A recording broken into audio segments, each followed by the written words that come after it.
I never thought I'd find myself in a situation like this.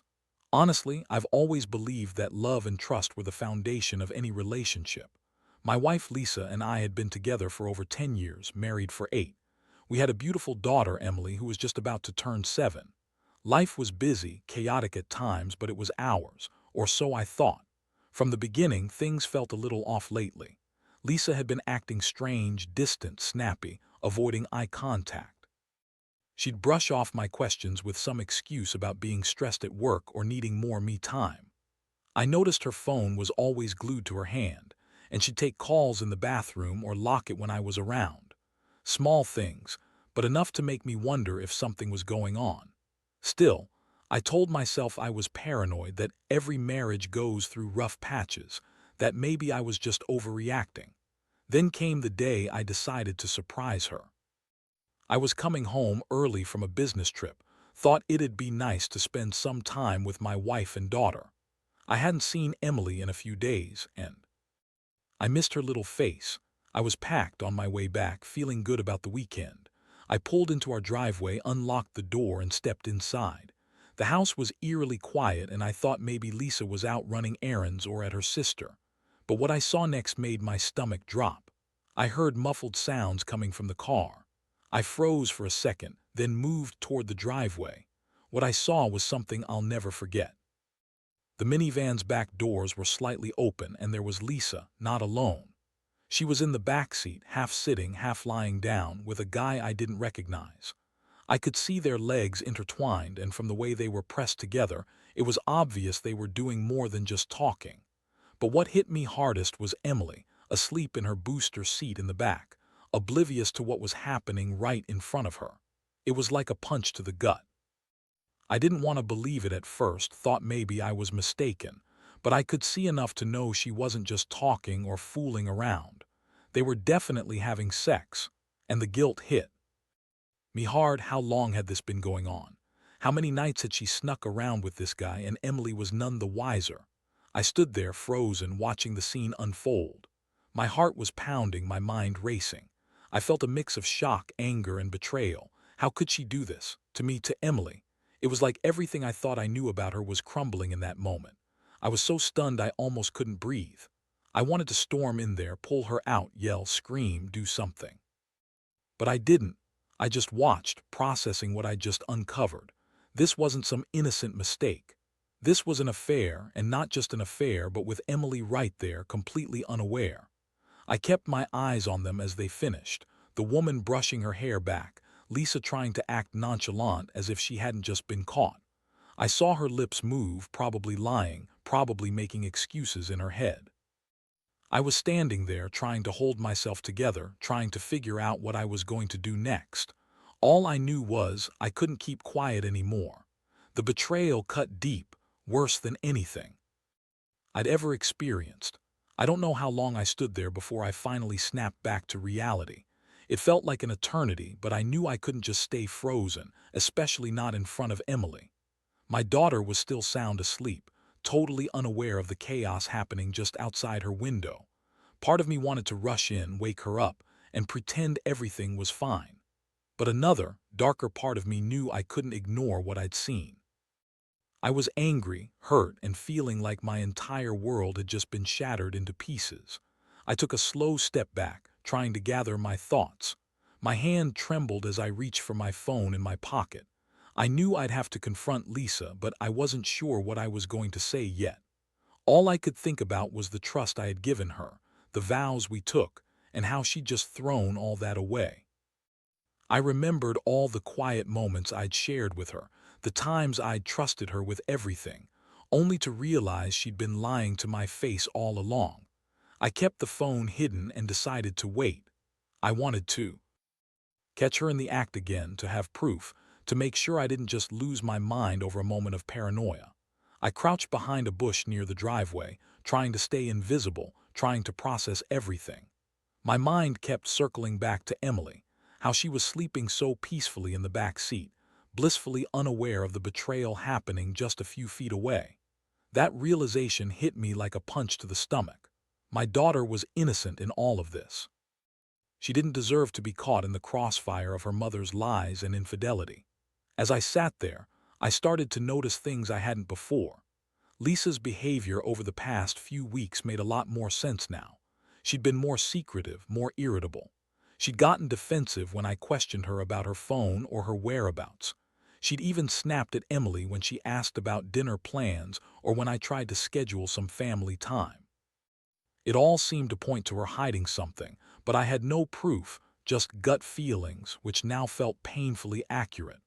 It was then that I noticed the man getting out of the backseat, smoothing his shirt, trying to look casual. Lisa followed, quickly fixing her hair and wiping her lipstick. They looked at each other for a moment like they were trying to act natural, like nothing just happened. I was furious. The image of her lying there, blatantly cheating, kept flashing through my mind. I felt a mix of rage and heartbreak. I wanted to scream, to shout at her right then and there, but I held back. Whatever I did, I needed to be smart about it. I couldn't let her see me like this, not yet. I decided I'd wait until she went inside. Then I'd confront her face to face. I had to get answers. I had to know how long this had been going on, what she thought she was doing, and whether Emily's innocence meant anything to her at all. 1,000 questions burned in my mind, but the main one was simple. How could she betray me like this? How could she betray our family? As I watched her walk back into the house, I made a silent vow. I'd find out everything and I'd decide what to do with that information. But one thing was clear: nothing would ever be the same again. I stayed hidden behind that bush for what felt like hours, just watching her go inside, trying to calm my racing thoughts.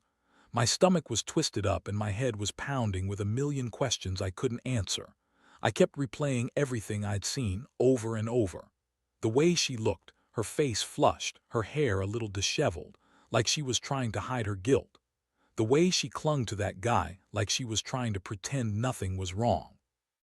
It all felt so surreal, like I was living someone else's nightmare. Finally, I decided I couldn't wait any longer. I needed to confront her. I needed to hear her lie, or maybe tell the truth, or whatever she was going to do. I quietly slipped out from behind the bush, making sure I didn't make a sound.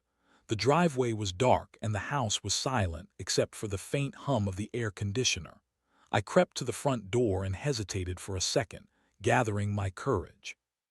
I didn't want to just burst in, but I also couldn't keep pretending I didn't know what she'd been doing. I unlocked the door, slowly, trying not to make a sound. The house was eerily quiet and I could hear the faint ticking of the clock on the wall. I tiptoed inside, whispering to myself to stay calm. I found her in the kitchen, pouring herself a glass of water. She looked up when she saw me, and that's when I saw her eyes go wide, like she just realized I'd seen everything. "Lisa," I said, trying to keep my voice steady. "What the hell is going on?" My voice cracked, but I managed to get the words out. Her face twisted into a sneer and she crossed her arms defensively. "What are you talking about? I don't know what you saw." She was lying already, that much was clear. I could see her blackmailing herself with the denial, trying to come up with some excuse, but I wasn't buying it. "You were with him," I said, my voice low and trembling. "In the driveway, you and that guy. You were fucking in our minivan, Lisa, while Emily was sleeping in the backseat. How could you do that?" My chest felt tight, like I was about to explode. She laughed, a bitter, bitchy laugh that made my blood boil. "Oh, please, like you're some saint. I was just talking to him, okay? We were just catching up, nothing more." She looked at me with that smirk, like she thought she was so clever. "Don't lie to me," I said, voice rising. "I saw what I saw, and Emily's in the other room, completely oblivious. How many times has this happened? How long have you been cheating on me?" Her eyes flicked away for a moment, then she rolled her eyes and scoffed. "You're overreacting. I don't owe you an explanation. I've been stressed, okay? The marriage was boring and I needed someone to make me feel alive. It's not like I was happy with you. You're just so predictable, so boring. I needed a thrill, something exciting, and I did what I had to do." I was so angry I could barely speak. How could she be so callous, so manipulative? She was lying right to my face, trying to justify what was obviously a betrayal. I felt the weight of everything crashing down on me. The trust, the years we had together, Emily's innocence, everything. I looked at her, trying to see if she even cared about how much she'd hurt me, but her face was cold, hardened, like she didn't care. "I can't believe you," I managed to say, my voice shaking. "You're disgusting. You're a liar and you don't even have the decency to own what you did." I don't know what you want from me, but I can tell you right now, I'm done." I turned away, feeling the tears prick at my eyes. I hated her in that moment, hated what she'd done, hated how she betrayed everything we built. I had to leave, had to get away from her, before I said something I'd regret. I stormed out of the kitchen, grabbing my coat from the hook. As I walked out the door, I looked back at her one last time. She just smirked again like she thought she'd won. But she hadn't won anything, she'd lost everything. And I knew, deep down, that this was just the beginning of something I wasn't prepared for. The house felt cold, empty, haunted by her betrayal. And I knew I'd never forget that day, no matter what I decided to do next. The drive away from that house felt like leaving a part of myself behind. I don't remember exactly how long I was gone, maybe an hour, maybe more, sitting in my truck just trying to breathe and process everything. The shock, the anger, the betrayal, it all hit me like a freight train. I kept replaying what I saw, what she said, her smug expression. It was so clear she didn't even care about the damage she'd done. It made my stomach churn. I thought about Emily upstairs, still asleep, completely oblivious to the fact that her mother was out cheating on her father, her own father. That's when it hit me hardest. What kind of mother does that? What kind of woman would do this right in front of her own kid? I'd been with Lisa for over a decade, and I honestly believed we had a good marriage. Sure, it wasn't perfect, but I never once thought she'd betray me like this. The worst part was the way she lied so effortlessly, trying to justify everything. She acted like it was some kind of game, some little adventure she needed to feel alive. I felt sick just thinking about it.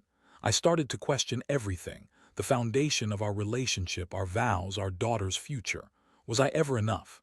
Did she just see me as some boring guy she married because it was easier? I eventually pulled into a parking lot of a small park nearby.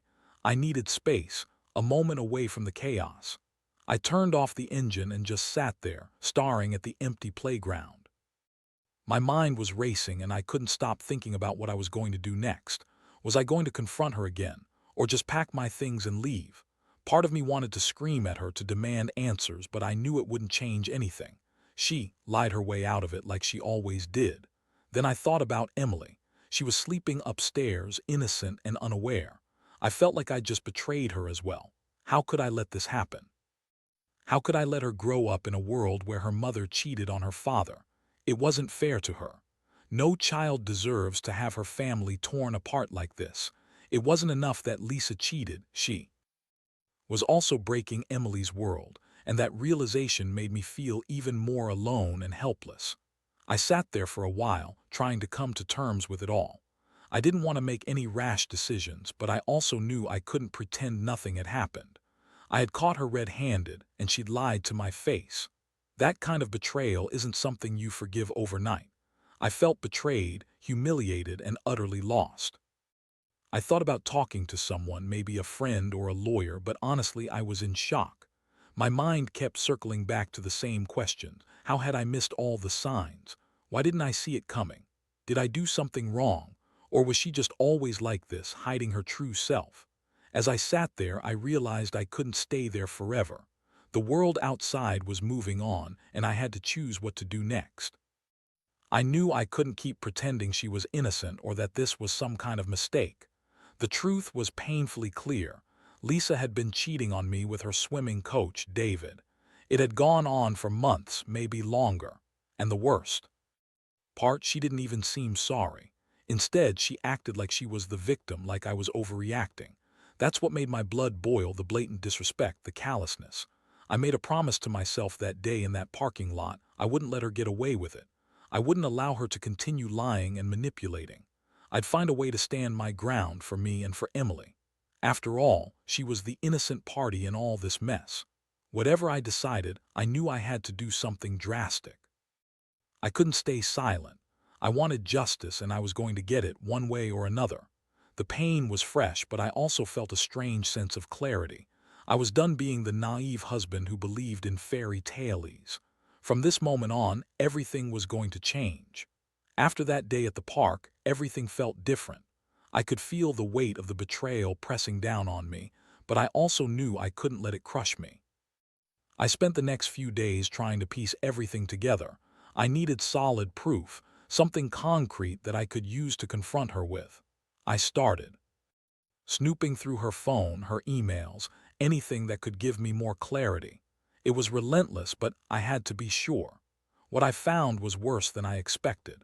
Hidden messages on her social media accounts, flirtatious texts exchanged with David, things that left no doubt she was more than just casually cheating. They'd been communicating for months, long before I ever caught them in the act.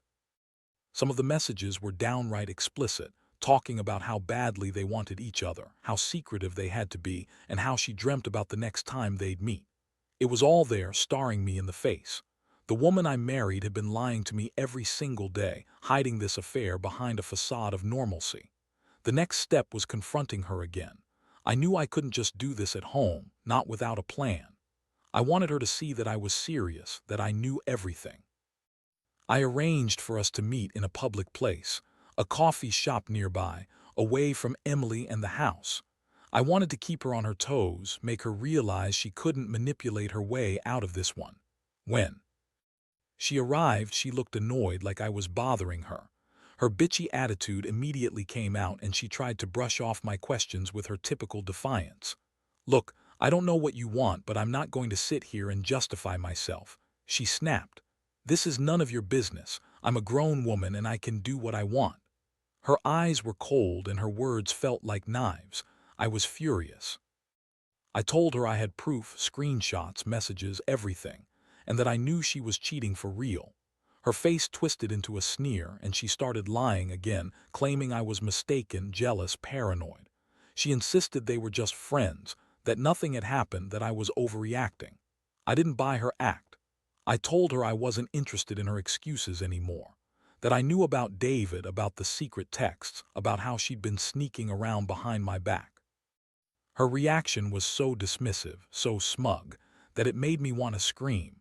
She said I was being immature, that I was overreacting because I was insecure, that she was entitled to her own life, her own sex life, and that I wasn't enough for her anymore. I looked her straight in the eyes and said that enough was enough. If she wanted to leave and be with David, then she could do it. Just don't expect me to stick around and pretend everything's fine. The confrontation ended with her storming out of the place, giving me that contemptuous look as if she thought she'd won. But I knew better.